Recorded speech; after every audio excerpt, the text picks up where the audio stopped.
আগে যখন আষাঢ়িয়ান্দি গ্রামে পালেরা ছিল না, বাংলাদেশ ছিল, বাংলাদেশে ইন্ডিয়া ছিল, তখন ওইখান থেকে আগেকার বুড়াগুলো আমাদের পালেরা বুড়া মানুষগুলো আসে আসে আসামে কাম করতো।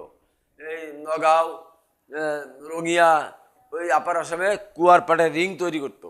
তারা আসে খুঁজে খুঁজে খুঁজে খুঁজে ওই যে রমনা বিল পাহাড়, মজাতি পাহাড়ের নিচে রমনা বিল, ওইখানে হাজার হাজার বিঘা মাটি, খাস মাটি, ওইখান থেকে নিয়ে আসতো। কি করতো, রূপসী পাস করতো আগে ফরেস্ট অফিসে, 2-3 টাকা লাগতো পাস করতে। ওই 3-4 দিন মাটি আনছে শেষ। তখন ওই ফরেস্টারকে 1 টাকা করে দিত, 1 নৌকা মাটি দিয়ে দিত, বুঝলা। তো এখন মাটিটা এইটাই সমস্যা, ওরা সব বাড়ি ঘর করে দখল করে ধান আবাদ করে, ওইটা এখন আরা খুব কষ্ট। যারা মাটি আনে, আমরা পালেরা কেউ আনি না এখন মাটি, ওই মুসলমানে নিয়ে আসে। ওরা 1 নৌকা মাটি 2000 টাকা নেয়,